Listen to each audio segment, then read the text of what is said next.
Isang mapagpalang araw po sa inyo, Kuya Bari, at sa lahat ng tagapakinig ng inyong programa. Itago mo na lang po ako sa pangalang Rosendo.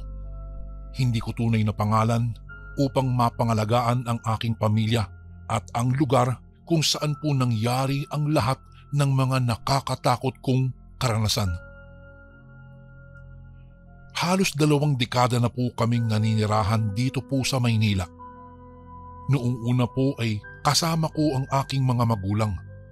Ngunit kinalaunan ay umuwi na rin sila sa aming lugar doon po sa Iloilo kung saan ako ipinanganak at nagkaisip dahil hindi po sila sanay sa magulong takbo at ingay ng lungsod. Sa araw ng aking pagdating sa aming probinsya ay naging mainit ang kanilang naging pagtanggap naman sa akin. Halos ayaw na akong pakawala ng aking mga magulang sa higpit po ng kanilang yakap at damang-dama ko ang kanilang kasabikan nang ako po ay masilayan dahil sa mga luhang na malisbis sa kanilang mga mata. Nakita ko rin po ang kasabikan at kasiyahan ng aking mga nakababatang kapatid nang sila po ay aking masilayan. Matapos ang mainit na pagbati, ipinakilala nila ako sa aking mga pamangkin. Nangingilid ang luha ko habang nakikipaglaro sa mga musmos. Ang laki na pala nila. Naalala ko pa noong mga sanggol pa lamang sila nang umalis po ako. Ngayon ay malalaki na sila at marurunong nang magsalita. Sa mga sandaling iyon, pakiramdam ko po ay wala pong nagbago. Parang hindi po ako umalis ng matagal na panahon. Matapos po ang mahabang kamustahan ay dinala na ako ng aking mga magulang sa aming lumang bahay. Doon ko lamang napagtantong marami nang nagbago.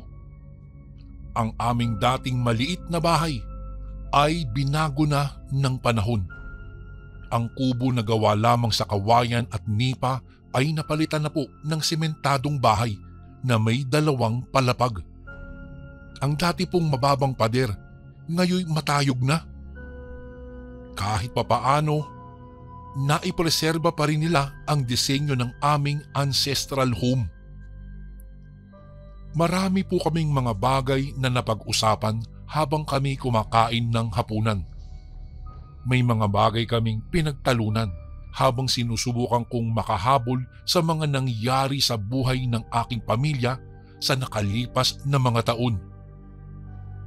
Napag-usapan din namin ang mga kababalaghan at misteryo sa aming probinsya.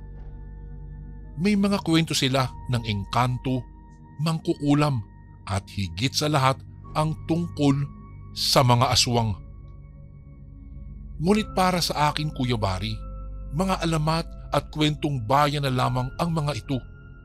Subalit sa tono po ng aking pamilya, abay seryoso silang nagsasalita tungkol sa mga nilalang na iyon, na para bang personal na nila itong naranasan. May babala rin sila sa akin. Ingatan ko raw ang sarili ko sa mga aswang na nagkalat sa aming lugar. Tila may panganib daw akong maaaring harapin bilang bagong salta o bisita mula sa Maynila. Sa simula po ay hindi ko masyadong pinansin ang kanilang mga babala sa akin. Para sa isang tao ng syudad na kagaya ko po, mga kwentong pambata na lang iyon. Ngunit habang tumatagal ang aking pananatili po doon, unti-unting napapaniwala na rin ako. May mga kakaibang pangyayari kasi akong naranasan na hindi ko po maipaliwanag.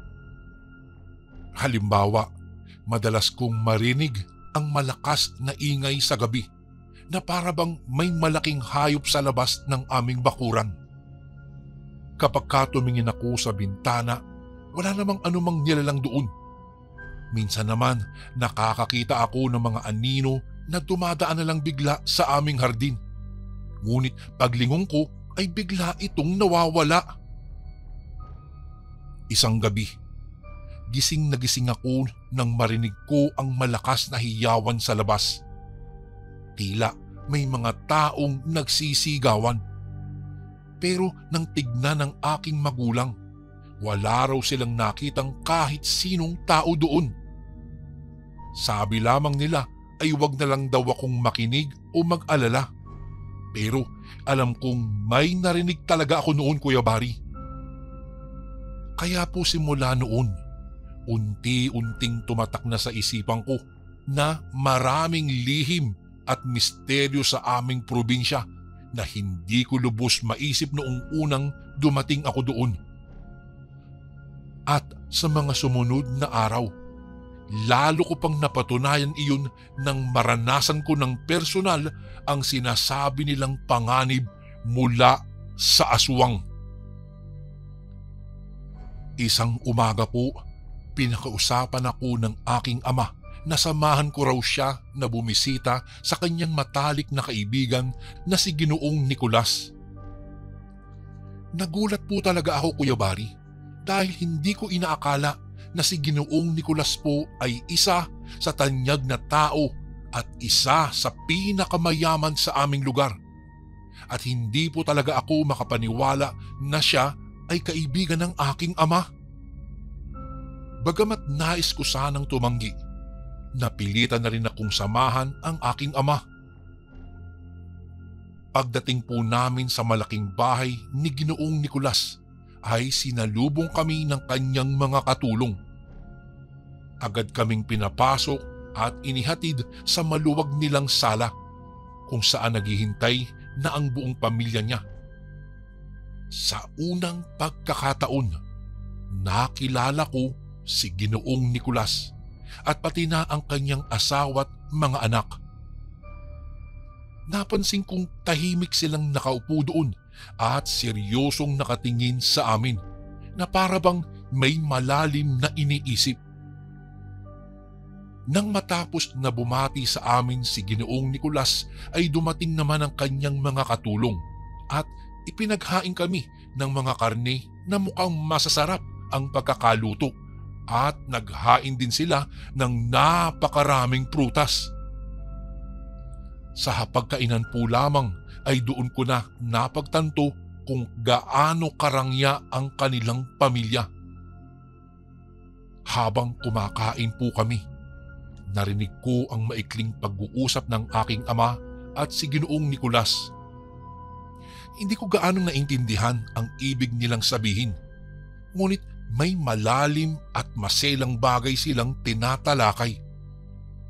May binanggit pa nga silang mga salitang panganib, banta at kasunduan. Tila may lihim silang pinag-uusapan na mahirap unawain ng isang ordinaryong tao na kagaya ko po, Kuya Bari. Matapos kaming kumain ay humingi ng paumanhin si Ginoong Nicolas sa aking ama dahil daw sa pangyayaring iyon. Nangako siyang aalamin daw niya kung sino ang nagbanta sa akin at ipapapatay daw niya ito sa harapan mismo ng aking ama. Doon ko lamang napagtanto na ako pala ang tinutukoy nilang pinagbantaan. Ngunit bakit? Sino yung nagbanta sa akin at ano ang kinalaman nito kay Ginoong Nicolas? Lalong naging magulo ang lahat para sa akin nang kami ay umalis sa bahay ni Ginoong Nicolas. At pagdating namin sa aming bahay ay lalo akong naguluhan at nagtaka dahil sa halip na sa pintuan, sa likod kami dumaan ng aking ama kung saan hinihintay na kami ng isang planggana ng tubig na puno ng kalamansi. Hinugasan ako ng aking ama roon bago pumasok sa loob ng aming bahay. Pinagmasdan ko siyang mabuti habang ginagawa niya iyon. Tila may lihim siyang ritual o seremonyang ginagawa. Nang makapasok na kami ay sinalubong kami ng buong pamilya ko. Agad ko namang napansin ang biglang pagbabago ng atmosfera. May tensyon sa loob ng aming tahanan na hindi ko maipaliwanag. Nakangiting naghihintay ang lahat pero bakas na bakas ang pag-aalala sa kanilang mga mukha. May malalim na bagay silang pinag-uusapan bago kami dumating ng aking ama doon. Nang tanungin ko ang aking nakababatang kapatid, saka ko lamang napag-alaman na tungkol iyon sa mga aswang. Mayroon umanong nagbabalak na atakihin ako dahil bagong salta ako. Nabanggit din niya na maraming kaalaman at kapangyarihan ang aming pamilya laban sa mga aswang, kaya't natatakot sa amin ang mga nilalang na iyon. Doon ko nakumpirma na may lihim pala talagang buhay ang aking pamilya. Isang buhay na puno ng pakikipagsapalaran laban sa mga malignong nilalang. At mukhang sa mga susunod na araw, mas lalong maiengkwentro ko ang mga pinag-uusapan nilang panganib. At hindi nga ako nagkamali, Kuya Bari. Nangyari na nga ang aking kinatatakutan. Isang gabi po, hindi talaga ako makatulog. Napadaan ako sa aming sala at napansin kong bukas po ang ilaw sa labas. Sa pamamagitan ng bintana, kita kong nasa bakuran sina ama at si ina. Hawak-hawak nila ang kanilang mga agimat na nagliliwanag sa dilim. Tila may hinihintay o inaasahan silang darating. Dahil sa aking kuryosidad, gumawa ako ng butas sa pader gamit ang aking kamay upang masubukang makita kung ano ang nangyayari sa labas. Sa hindi inaasahang pagkakataon, nakita kong dumating ang dalawang nilalang na kakaiba ang kanilang mga anyo. Mataas sila ng halos 7 talampakan. Mapulang-mapula ang balat. Namumula ring mga mata. Matatalas na pangil at napakahabang mga binti. Ngayon ko lang nakita ang mga nilalang na iyon, ngunit agad akong nag-isip, mga aswang yun ah. Nanlalamig ako habang tinititigan ko sila. Napansin kong hindi sila makapasok sa aming bakuran na tila may nakabantay na harang doon. Ngunit bakit andito sila? At ano ang koneksyon nila sa aking pamilya? Maya-maya'y biglang may sumulpot pang nilalang na kamukha ng mga dating dumating. Ngunit ito ay may matinding amoy na parabang nagdadala ito ng patay na katawan. Agad itong sinugod ng mga unang dumating na aswang. Nagsimula ang isang matinding away sa pagitan nilang lahat. Samantala, nanatiling tahimik sila ama at ina habang pinagmamasdan nila ang eksena. Maya-maya pa ay lumapit sa kanila si Ginoong Nicolas na muli kong nakita at biglang nagpalit ng kanyang anyo bilang aswang. Pinangakuan nito ang aking mga magulang na papatayin niya ang mga kalaban nilang aswang upang makabawi siya sa utang na loob. Nang marinig ito ng aking ama, bigla siyang sumugod sa mga nag-aaway-away na aswang gamit ang kanyang nagliliyab na tungkod. Agad namang siyang sinundan ni ina pati na ang mga kaibigan. Nagsimula ang isang malaking bakbakan.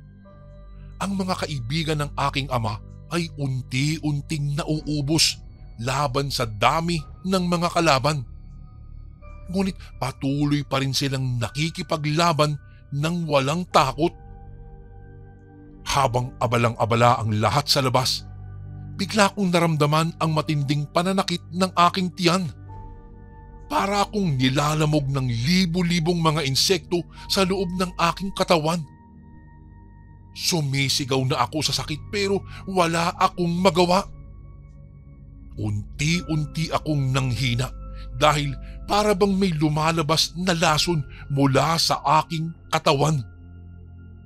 Sa gitna ng sakit ng aking tiyan ay naalala kong bigla na nakita pala ako ng mga aswang kanina sa pamamagitan po ng butas sa pader. Marahil ay isa sa kanila ang nakapaglagay sa akin ng sumpa o kulam nang hindi ko namamalayan. Kaya ngayon nararamdaman ko na ang epekto nun. Ilang sandali pa, dumating ang aking mga magulang. Agad nilang naunawaan ang nangyayari nang makita akong gumugulong sa sahig dahil sa sobrang sakit na aking iniinda. Galit na galit ang aking ama dahil mukha yatang nasumpa nga ako ng isang napakalakas na aswang. Kaagad naman niya akong pinainom ng langis ng niyog upang sugpuin ang sumpa. Nabawasan nga ang sakit ko, Kuya Bari, ngunit nanatili pa rin ang pakiramdam ng mga gumagapang sa aking katawan. Nang gabing iyon ay tuluyan akong nasumpa ng isang hindi ko nakikitang kaaway at mukhang magbabayad ako ng mahal dahil sa aking pagkakamaling manood ng labanan ng aking pamilya laban sa mga aswang. Kinabukasan, mas lalo akong nasaktan ng sumpa. Ramdam na ramdam ko ang mga nilalang na tila kumakapa at gumagapang-gapang sa loob ng aking katawan. Minsan nga naririnig ko ang ingay ng malaking ahas. Minsan naman, para po akong hinihila mula sa loob na gustong kumawala sa aking laman. Ang sakit-sakit po talaga. Hindi ko na alam kung ano ang susunod na mangyayari. Nang matanaw ako ng aking ina na nagdurusa, kumaripas siya at tumawag sa aking ama. Nagmadali namang bumalik si ama mula sa paghahanap niya sa aswang na naglagay sa akin ng sumpang ito. Noong makita niya ang kalagayan ko ay galit na galit po siya. Tinanong niya ako kung ano ang nakita ko nung nakaraang gabi, ngunit dahil po sa kirot ay hindi ko na talagang magawang magsalita pa. Alam na alam ng aking ama na isang napakatandang aswang lamang ang may kakayahang maglagay ng ganitong uri ng sumpa. Ito raw ay ang mga tinatawag na angak o lason sa kaluluwa, sapagkat unti-unting nilalamon nito ang biktima magmula sa loob hanggang sa tuluyan nitong mamatay sa loob lamang ng 2 araw.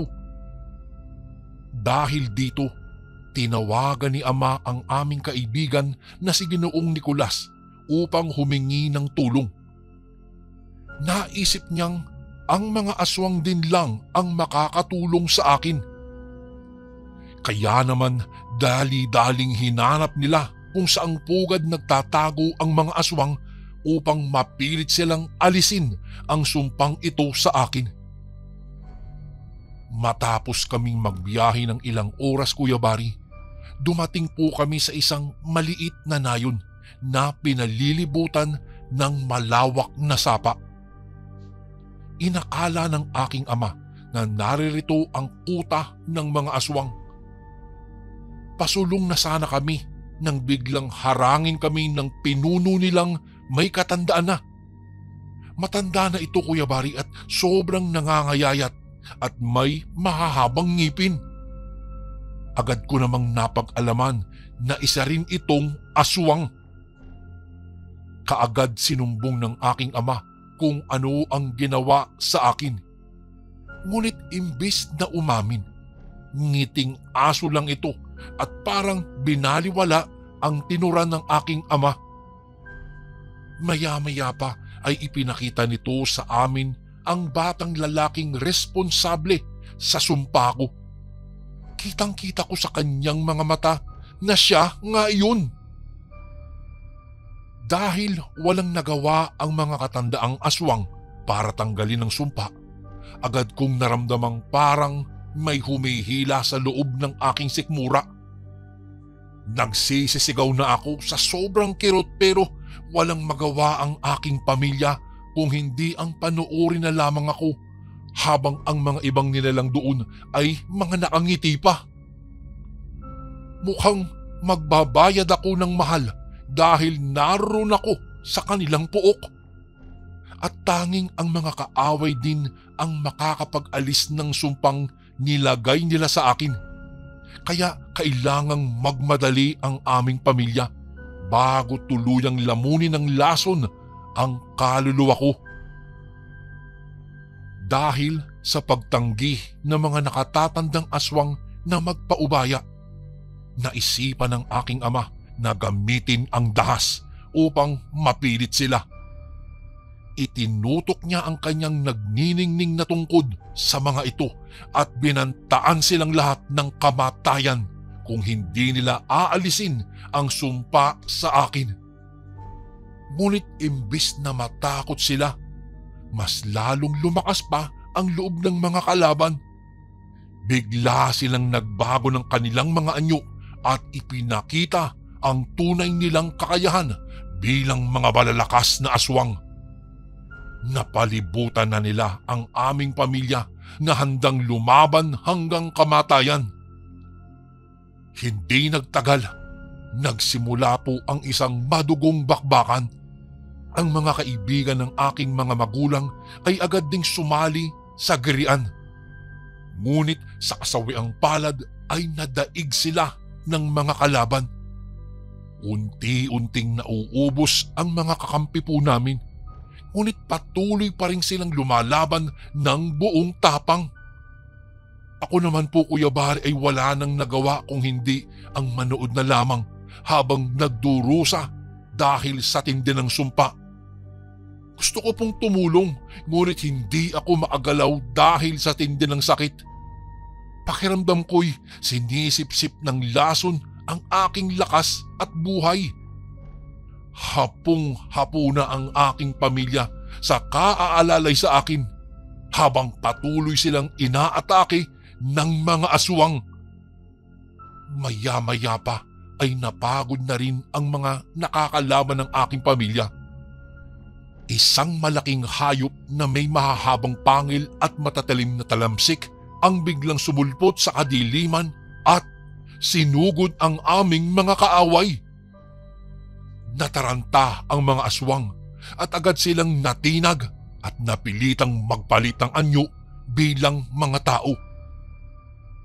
Nang makita ko ang bagong anyo ng mga kalaban, nakilala ko ang iilan sa mga matatanda naming kapitbahay na akala ko'y mga mababait na tao lang. Hindi pala. Nagkamali ako sa kanila. Pinagtagpo pala kami ng tadhana upang maging magkalaban sa isang labanang kamatayan. Sa bandang huli, Kuya Bari, ay nanalo ang aming pamilya nang mapalibutan na nila ang puno ng mga kalaban. Hingal na hingal ang lahat, ngunit patuloy pa ring nakabantay sakaling may lumaban pa sa mga kaaway. Nang makita nilang talo na ang mga ito, agad silang nagsitakbuhan papalayo sa amin nang nanginginig sa takot. Ngunit bago pa man sila lubusang makatakas mula sa puok na iyon, naabutan ni Ama ang naging sanhi ng lahat. Siya pala ang naglagay ng sumpa sa akin at siya din ang tanging makakaalis nito. Kaya naman, kaagad siyang pinilit ng aking ama na gawin ang nararapat bago pa niya lubusang makamtan ang kabayaran sa kasamaan niyang nagawa. Noong maabutan ng aking ama ang batang lalaking gumagamit sa akin ng sumpa, agad niya itong dinampot at hinawakan sa kanyang buhok. Galit na galit talaga si Ama dahil sa ginawa nito sa akin, Kuya Bari. Kahit umiiyak at humihingi ito ng patawad, patuloy lamang sa paghampas sa kanya ang aking ama gamit ang kanyang nagniningning na tungkod. Tanging ang batang aswang lamang ang makakapagtanggal ng sumpang ito, kaya't kailangan siyang pilitin ng aking ama.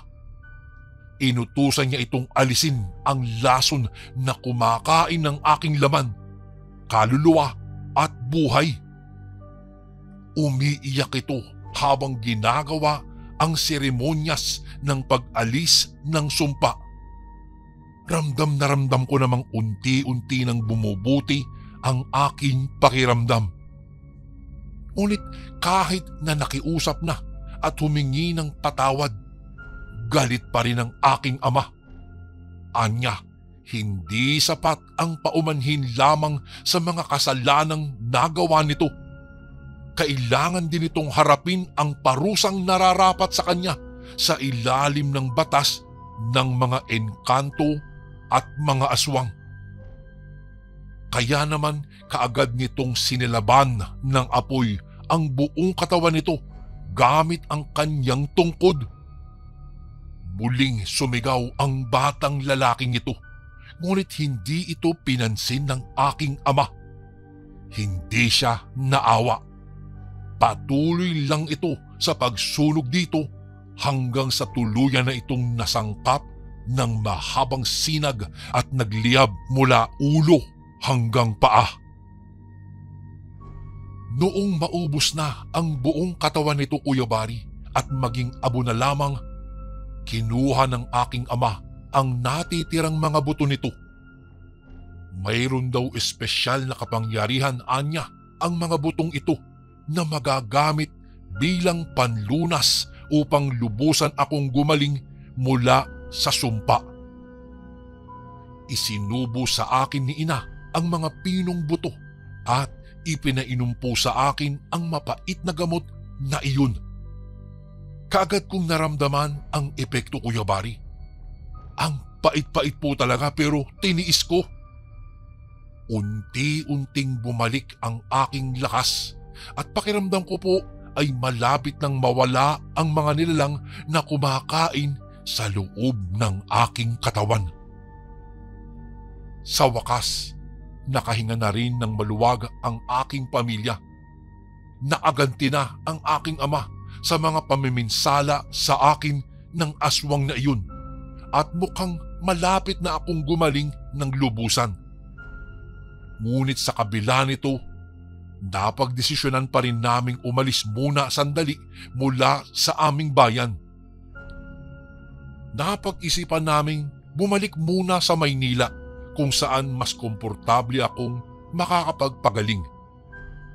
Ayaw na naming maulit muli ang nangyaring karahasan at nakakatakot na pakikipagsapalaran sa mga nakakatakot na mga aswang.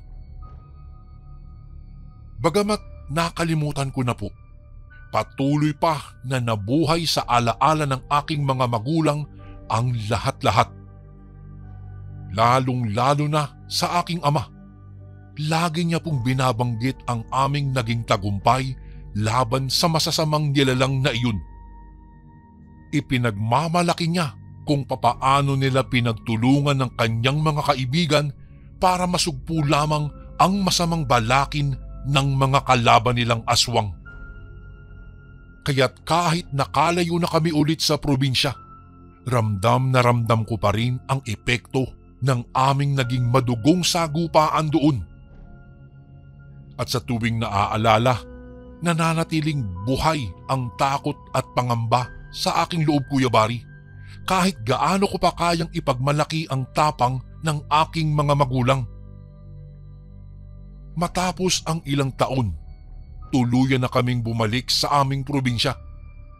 Kahit may pangambang bumalik dahil nga sa nangyari noon, mas malaki ang pangungulila ko sa aming bayan, kaya't napagdesisyonan pa rin naming umuwi doon. Pagdating po namin doon, ibang-iba na ang aming nadatnan. Napakaraming bagay ang tila nagbago matapos ang halos ilang taong paglisan po namin. May mga bagong tindahan, mga bahay at mga residenteng hindi ko nakakilala. Ngunit sa kabila nito, nanatili pa ring tahimik at payapa ang atmosperang daladala ng aming bayan. Kinabukasan po, nakipagkita ako sa aking mga dating kaibigan na halos hindi ko na makilala. Napakatanda na po nila. May mga asawa at mga anak na sila.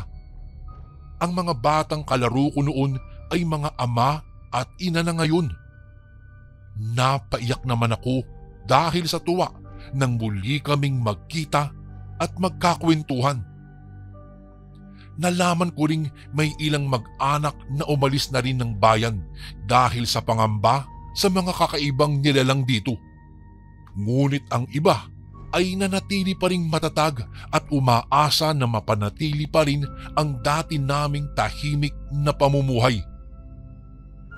Ngayong nakabalik na po ako dito, Kuya Bari, bumalik din ang alaala ko sa pangyayari at sa nangyari noon sa amin. Minsan naalipungatan pa rin ako dahil sa mga panaginip na konektado doon. Ngunit sa tuwing ikinikwento ko naman ito lahat kay Ama, nababawasan ang aking takot at pangamba. Ipinagmamalaki kasi ni Ama ang tagumpay namin noon laban sa mga kalaban niyang aswang. Anya, hindi basta-basta makakalusot ang sinumang nagnanais na manakit sa aming pamilya. Kaya kahit po na kwentong bayan na lamang para sa iba ang tungkol sa mga nilalang na iyon, para po sa amin, Kuya Bari, iyon ay isang pagtutulungan at tagumpay laban sa masasama. Kaya ngayong nakabalik na po kami, mananatiling buhay ang kwento ng aming pamilya. Ang kwentong kung papaano kami nakipagsapalaran at nakibaka para lamang sa aming buhay laban sa mga malignong nilalang. At sa kabila ng lahat, ang pananalig at pagmamahal pa rin sa isa't isa ang nagiging sandigan namin sa anumang pagsubok. Sana po mga kasundo ay may napulot po kayong aral sa aking naging karanasan. Pagpalain po tayong lahat ng puong may kapal. Lubos na gumagalang, Rosendo. Ito naman po ang ating pangalawang kwento. Magandang araw po sa inyo, Kuya Bari. Pakitago niyo na lang po ako sa pangalang Lira. Mayroon po akong hindi makakalimutang karanasan na gustong ibahagi po sa inyo. Nangyari ito nang minsan kaming tumira ng aking asawa sa may Aurora. Bagong tanan kami noon ni Sunny. Hindi namin alam kung saan kami noon papunta sa takot na matuntun kami ng mga magulang namin. Tutol kasi ang mga magulang naming pareho sa relasyon namin ni Sunny. Mga bata pa kasi kami noon. 17 pa lang ako at 19 naman po itong si Sunny. Naisipan namin kasing magtanan matapos magbunga ang kapusukan namin sa isa't isa. Sa tulong ng isang kaibigan ni Sunny na si Efren, nakarating po kami sa Aurora para doon sana magsimula bilang mag-asawa kung saang walang nakakakilala sa amin. Si Efren din ang tumulong sa amin para makahanap ng mauupahang bahay. Mayroon kasi siyang kakilala na may-ari ng paupahan at eksakto raw na bakante ang isang maliit na bahay na pinapaupahan nito. Maayos naman noong una ang pagtira namin sa lugar na iyon na hindi ko na babanggitin pa ang eksaktong lokasyon. Tahimik po at may kalayuan sa lugar na maraming tao, kaya palagay ang loob namin ni Sunny na hindi kami matutuntun ng mga magulang namin doon.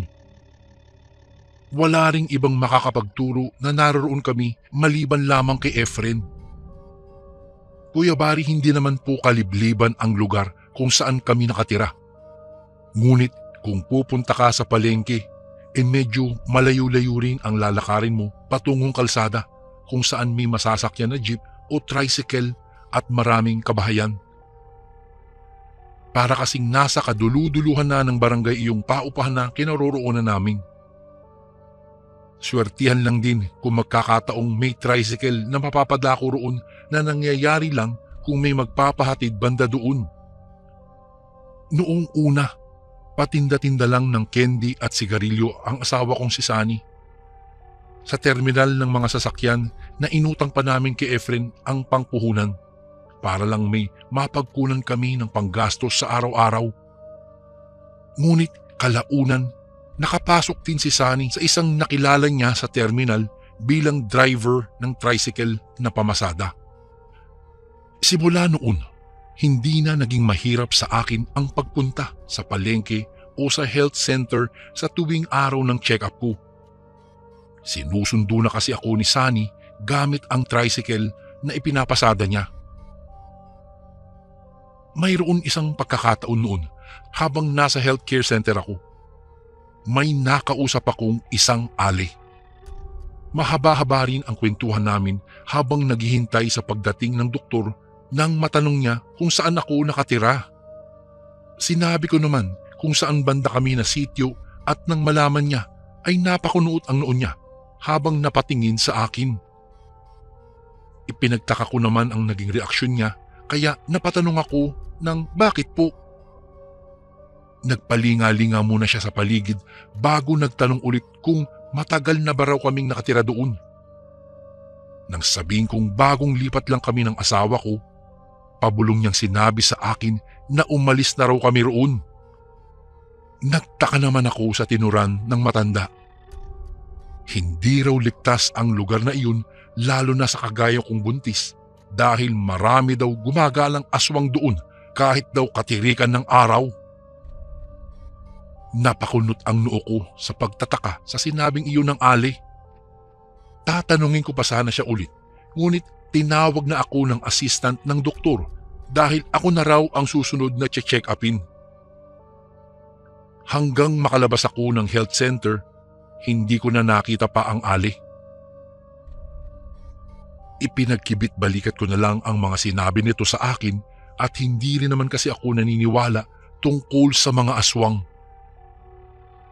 Akala namin ni Sunny magiging maayos ang paninirahan namin sa lugar na iyon, ngunit isang gabi, habang mahimbing na kaming natutulog, bigla na lang kaming nagising sa malakas na kalabog sa bubong ng bahay namin. Para bang may bumagsak na mabigat na bagay roon. Noong una, inakala naming baka pusa lang na umakyat doon ang may gawa ng ingay, ngunit ilang sandali ay nasundan na naman ito at sa pagkakataong iyon ay sunod-sunod na ito. Para bang sadyang kinakalabog iyon na animoy sinusuntok ito ng malakas. Lalabas sana si Sunny ng bahay para alamin ang may gawa ng pagkakaingay ng bubong namin, pero pinigilan ko po siya, Kuya Barry. Kakaiba kasi ang kutob ko ng mga oras na iyon na para bang may masamang mangyayari. Ang sabi ko, mas makabubuting manatili na lang kami sa loob at makiramdam. Nagpaawat naman si Sunny sa paglabas at nanatili na lang kami sa ibabaw ng papag namin. Maya-maya lang, nakarinig kami ng sunod-sunod na katok sa may pinto. Natigilan kami pareho at nagkatinginan sa pagtataka kung sino ang posibleng kakatok sa ganoong 10 oras na ng gabi. Wala namang kaming kakilala pa sa lugar na iyon dahil magkakalayo ang pagitan ng mga bahay roon. Ang may-ari naman ng paupahan ay sa kabilang sityo pa. Doon siya nakatira kaya imposible rin na pupunta iyon sa ganoong oras. Naisip naming si Efren iyon kaya nagtanong ang asawa ko ng, "Sino yan?" Ngunit hindi naman iyon sumagot. Sa halip, nilakasan pa nito ang kanyang pagkatok. Sa pagkakataong iyon, kumuha na ng kutsilyo si Sunny sa kusina para may maipanglaban siya kung ano't anuman ang mangyari. Maya-maya'y tumigil ang pagkatok ng sinumang nasa labas.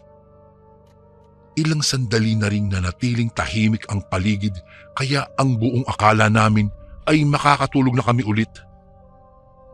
Bumalik na kami sa pagkakahiga at nakapikit na rin ako nang biglang kumalabog naman ang mga dingding ng bahay namin.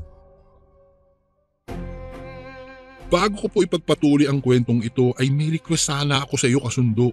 Isang pindot lang ito kasundo sa subscribe button namin. Malaking tulong po ito sa amin kasundo upang mapagpatuloy pa namin ang mas marami pang magagandang kwento.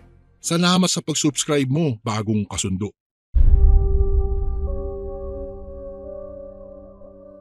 Napabangon ako dahil sa gulat at napayakap sa asawa ko.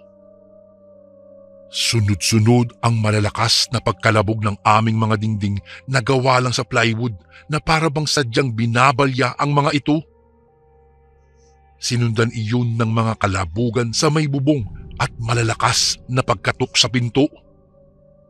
Takot na ako ng mga oras na iyon, Kuya Bari, at maging si Sunny ay hindi na alam ang gagawin.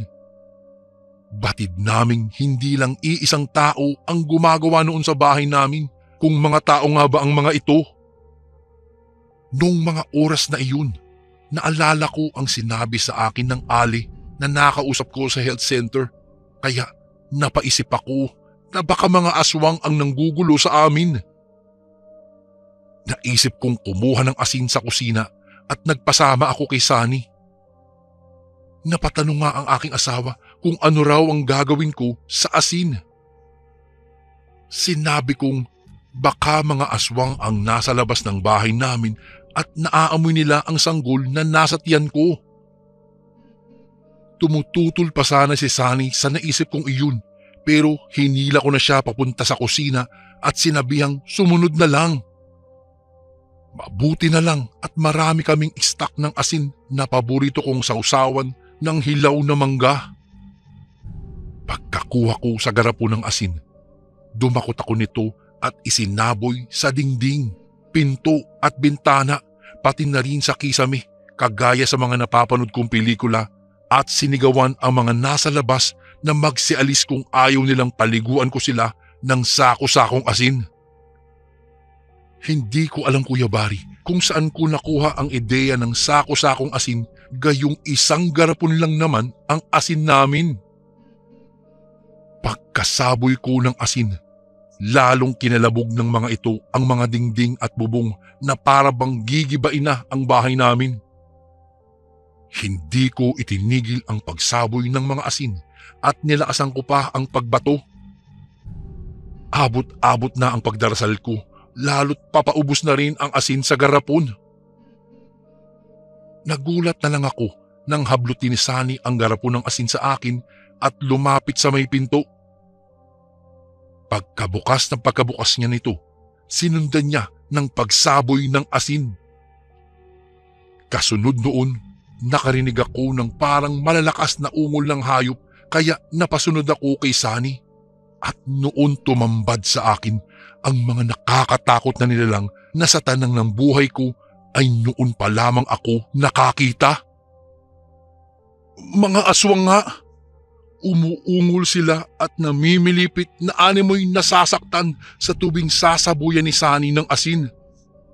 Kaya bumalik ako sa may kusina at kinuha pa ang natitirang asin doon at pinagsasaboy sa mga aswang na hindi ko na nagawang bilangin kung ilan. Hanggang sunod-sunod na nagsialis ang mga iyon at nagsipaglaho sa dilim. Maya-maya'y may biglang humarap sa amin. Isang napakalaking aso. Umangil ito at tila hindi ito tinatablan ng asin. Kahit anong saboy ni Sunny ay hindi nito iniinda ang asin. Parang walang nangyayari sa kanya at parang nang iinis pa dahil nakangisi na ito. Kinabahan na kami pareho at napaatras kami. Akmang aatakihin kami at susugurin na ng nasabing nilalang, isang hagupit ang narinig namin na nanggaling sa likuran ng aswang. Biglang umangil ito ng malakas at tumambad sa harapan namin ang kaibigan naming si Efren, dala-dala ang isang buntot pagi. Pinaghahampas niya ang aswang na aso at sa pagkakataong iyon, tinabla na ito dahil napapasigaw pa rin ito ng napakalakas. Hindi po tinigilan ni Efren ang nilalang hanggang sa ito'y tumakbo papalayo. Nakita naming hinabol ni Efren ang mga nilalang at walang takot itong pinaghahagupit ang mga natitirang aswang. Agad namang sinarado ni Sunny ang pintuan sa takot na baka may umatake pa sa amin. Hindi na namin nakita pa si Efren ng gabing iyon matapos niyang habulin ang mga nilalang. Gayunpaman, hindi na kami umalis pa ni Sunny sa pintuan hanggang magbukang liwayway na sa takot na baka bumalik pa ang mga aswang. Hindi na rin kami nakatulog at nang lumiwanag na ng tuluyan, nag-impake na kami at nagpasyang bumalik na lang ng Maynila ng araw ding iyon. Mas maaatim pa naming harapin ang galit ng mga magulang namin kaysa naman gabi-gabi kaming makikipaglaban sa mga aswang na mga iyon. Ngunit bago kami tuluyang lumuwas ng Maynila, nagpaalam muna kami ng maayos sa may-ari ng inuupahan naming bahay. Nagtanong pa nga ang mga iyon kung bakit aalis na kami kaagad gayon kailan lang kami lumipat. Sinabi na lang namin na pinauuwi na kami ng mga magulang namin. Hindi na kami nagkwento pa sa mga nangyari sa amin nang nagdaang gabi, lalo't napansin naming parang hindi ito makatingin ng diretso sa amin. Nagmamadali na rin kaming umalis sa bahay nito dahil dadaan pa kami sa may-ari ng tricycle na pinapasada ni Sunny upang isauli ang tricycle roon at magpaalam na rin dito. Hindi na rin namin nakita pa ang kaibigan naming si Efren upang magpaalam kami. Hindi na namin alam kung ano pa ang nangyari sa kanya matapos niyang habulin ang mga nilalang nung gabing iyon.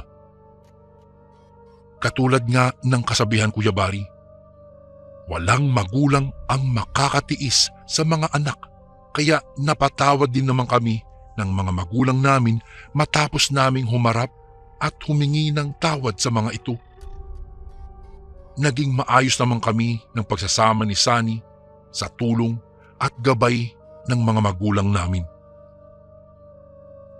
Magmula noon, nagsikap kaming dalawa hanggang sa dumating ang swerte na inaasahan namin, Kuya Bari.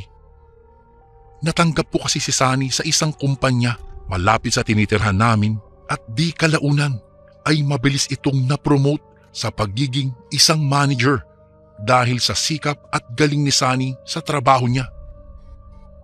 Ako naman po, Kuya Bari, kasama ang aking dalawang anak ay nanatili lang sa bahay at nagtitinda sa aming maliit na ipinundar na mini grocery, kasama ko naman ang aking ina.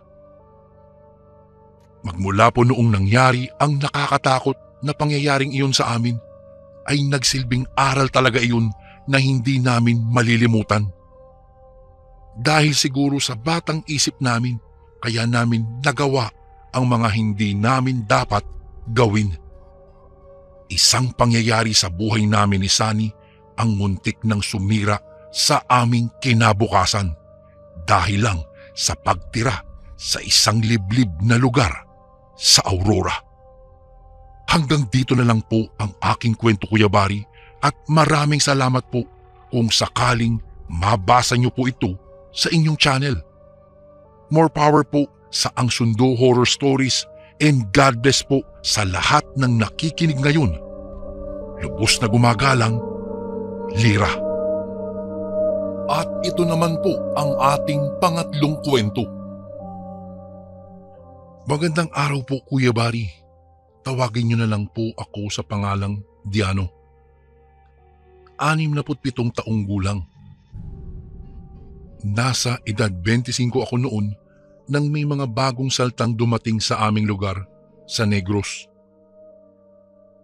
Isa sa mga bagong salta ay ang isang napakagandang babae na tawagin na lang natin sa pangalang Corazon. Ang mga kabahayan sa aming baryo ay medyo magkakalayo, ngunit magkakakilala naman ang mga taga roon. Tumutuloy si Corazon sa isang maliit na kubo sa pagmamay-ari ni Manong Jacinto, isang matanda na nag-iisa na lang sa buhay dahil patay na ang kanyang asawa at ang mga anak nito ay may mga sari-sarili na ring mga pamilya. Ang kubo ay nasa likod ng bahay ng matanda. Ayon sa mga tsismosa ng aming lugar ay bigla na lang daw dumating itong si Corazon at hinahanap ang bahay ni Manong Jacinto. Nag-usap na daw sila ng matanda at binigay pa nga sa kanya ang susi ng kubo. Itinuro naman ng mga tsismosa ang lugar at doon nga nagre-renta si Corazon. Nang tinanong si Corazon kung nakita ba niya si Manong Jacinto, ay napailing lang ang dalaga. Hindi niya alam kung asan ito dahil nagkausap lamang sila noong 1 linggo pa. Palangiti si Corazon at palakaibigan, lalong-lalo na sa mga kalalakihan sa amin. Ultimo may asawa ay nagkakagusto na rin sa kanya, kaya halos lahat ng mga kababaihan sa amin ay galit sa kanya. Isa ako sa mga lalaking nahuhumaling sa babaeng ito, ngunit nahihiya ako, Kuya Bari. Sa katunayan, hindi siya ang unang babaeng napusuan ko noon. Meron pang mga babaeng nauna sa kanya, kaya lang napakatorpe kong talagang tao, kaya lagi akong nauunahan ng mga karibal ko.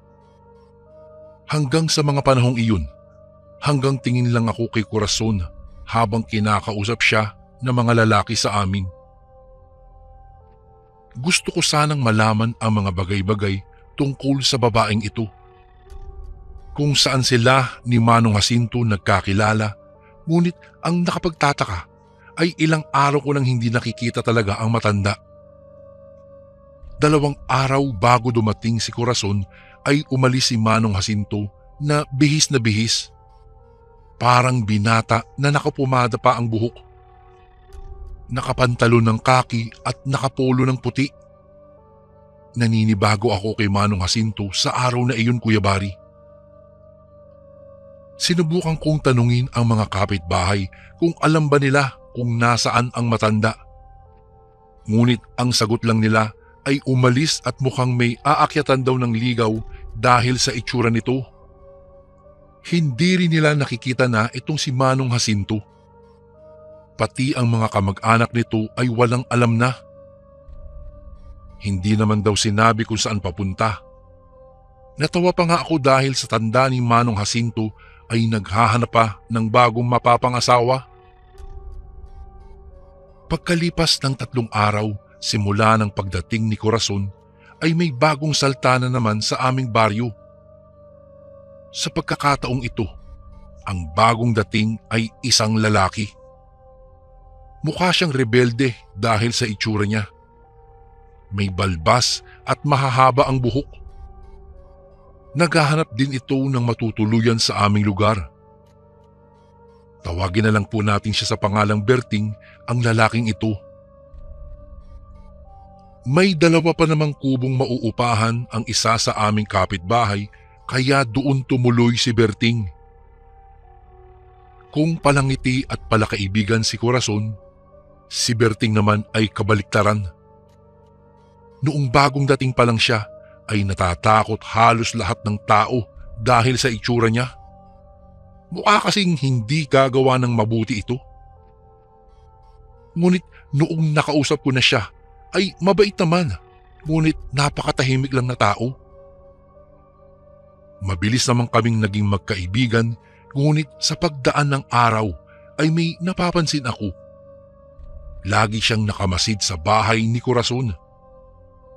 Masama din ang mga tingin niya sa mga lalaking nakakausap nito. Kung tatanungin ko naman siya, ay lagi naman itong umiiwas. Palagay ko may gusto din ito kay Corazon.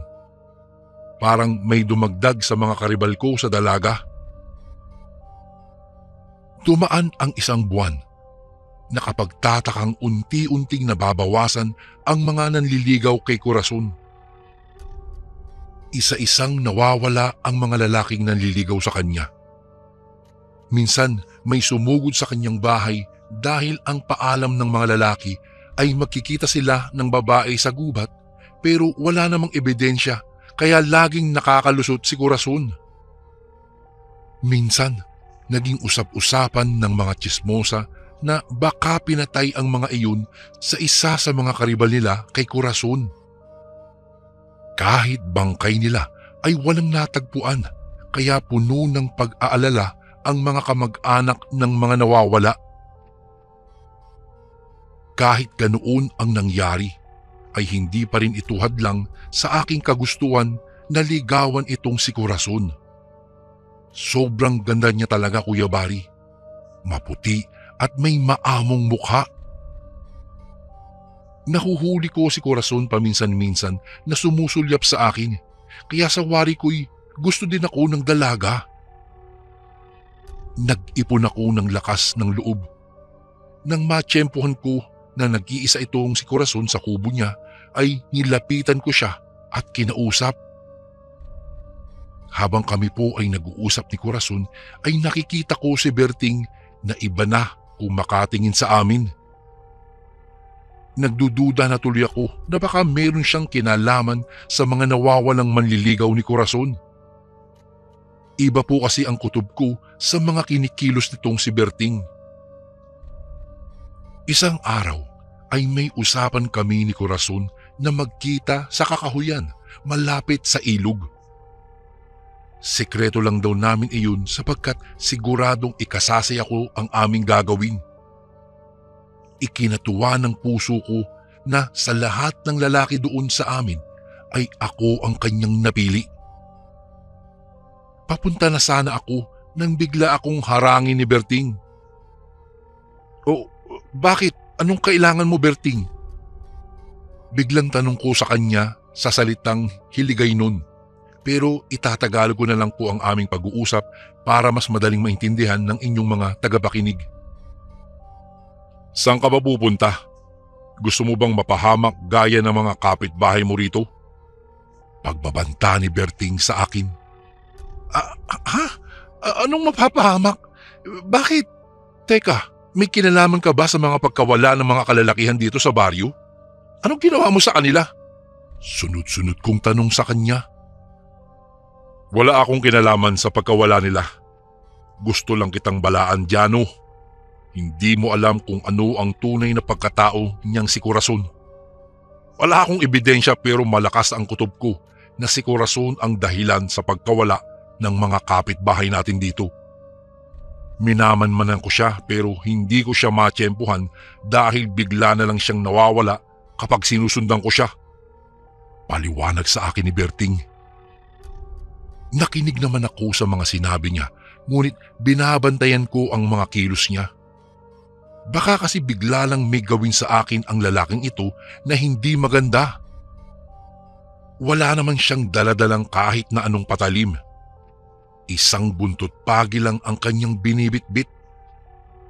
Nakuryoso lang talaga ako, Kuya Bari, kaya pinakinggan kong mabuti ang mga paliwanag niya. Bago ko po ipagpatuloy ang kwentong ito ay may request sana ako sa iyo, kasundo. Isang pindot lang ito, kasundo, sa subscribe button namin. Malaking tulong po ito sa amin, kasundo, upang mapagpatuloy pa namin ang mas marami pang magagandang kwento. Salamat sa pag-subscribe mo, bagong kasundo. Nagsimula siyang magkwento tungkol sa pagkatao niya at sa mga nangyari sa baryong pinagmulan niya. Nabigla ako sa aking mga nalaman. Isa siyang ordinaryong tao, ngunit pinili ang maging manunugis ng aswang dahil sa nangyari sa nakatatandang kapatid niya. Hinahanap niya ang pumatay rito at sa palagay niya, si Corazon ang may gawa nun. Mas lalo akong hindi makapaniwala sa mga sinabi niya tungkol sa totoong pagkatao ni Corazon. Dahil wala namang malakas na katibayan na ipinapakita ni Berting, kaya hindi ko siya paniniwalaan. Ano? Ano bang pinagsasabi mo, Berting? Sigurado ka ba na si Corazon at ang aswang na pumatay sa kapatid mo ay iisa? Nahihibang ka na yata eh. Ay nako, kahit ano pang sabihin mo, hindi mababago ang pagmamahal ko kay Corazon. Pambabara ko sa mga sinasabi niya. Hindi pa tapos magsalita si Berting ay umalis na kaagad ako. Wala na siyang nagawa para pigilan pa ako. Marami pa siyang sinabi, ngunit hindi ko na talaga ito pinakinggan pa. Napapaisip tuloy ako sa mga sinasabi niya. Wala na akong pakialam sa mga oras na iyon. Basta ang nasa isip ko ay gusto ko si Corazon. Lagi na lamang akong binabasted o nauunahan. Si Corazon lang ang kaisa-isang babaeng tumanggap sa akin, kaya hindi ko na palalampasin pa ang oportunidad na ito. Baka gawa-gawa lang ni Berting ang mga iyon para layuan ko si Corazon. Hindi ko pa siya masyadong kilala, kaya malay ko, baka nagsisinungaling lang siya. Sa ganda ba naman ni Corazon, pinagkakamalan itong aswang? Napailing na lamang ako. Hindi nagtagal, malapit na ang oras ng aming pinag-usapan ni Corazon, kaya nagmamadali akong pumunta doon. Nakarating ako sa aming tagpuan. Nakaupo lang si Corazon sa isang bato sa may ilog. Nang makita niya ako, ay dahan-dahan niyang tinanggal ang kanyang kasuotan. Halos wala na siyang saplot, kaya napatulala ako dahil hindi ko naman akalaing gagawin niya iyon. Biglang nag-iba ang pakiramdam ko sa mga oras na iyon, Kuya Bari. Kahit na ganoon ang ginawa ni Corazon, ay nananatili pa rin ang respeto ko sa kanya. Tinawag niya ako upang palapitin sa kanya. Maghubad na daw ako upang maligo. Medyo kinabahan ako noon dahil unang beses na nangyari sa akin ang ganito. Palingon-lingon ako sa aking paligid. Baka kasi may mga taong makakita sa amin, ngunit napakatahimik talaga ng lugar. Liblib naman kasi ang lugar na iyon, Kuya Bari. Kung hindi pa sinabi ni Corazon ang tungkol sa lugar na iyon, ay hindi ko malalaman na meron palang magandang tagong lugar doon. Kahit nahihiya, ay naghubad ako ng pang-itaas. Hinubad ko rin ang aking pantalon pero iniwan ko ang aking boxer shorts. Sinundan ko si Corazon. Bahala na, sabi ko sa sarili ko. Mangyari na ang dapat mangyari. Papalapit ako ng papalapit sa kanya. Nakatalikod lang siya sa akin. Hinihintay niya ako at nang dumampi ang mga kamay ko sa balikat niya, ay bigla niya akong niyakap. Ramdam ko ang katawan niya. Kahit malamig ang tubig sa ilog, ay uminit ang aking pakiramdam, Kuya Bari. Mahigpit ang pagkakayakap niya sa akin, kaya niyakap ko rin siya pabalik hanggang sa bigla ko na lang naramdaman na parang may bumabaon na matulis na bagay sa aking likuran. Humahapdi ito, kaya napaaray ako. Sinusubukan kong kumawala sa pagkakayakap ni Corazon dahil sumasakit na talaga ang aking likod. Pinilit kong itulak siya papalayo sa akin, ngunit mas lalo siyang kumapit. Nagpupumiglas ako at buong lakas na kumakawala sa kanya. Nabigla ako at kilabot ang gumapang sa aking buong katawan nang makita ko ang bumungad sa aking harapan. Isang nilalang na ubod ng pangit. Matalas ang ngipin at ang mga kuko nito. Nalilisik ang mga mata nito na nakatitig sa akin. Sa sobrang takot ko ay hindi ko magawang gumalaw. Nakatulala lamang ako at nakatingin sa halimaw na iyon.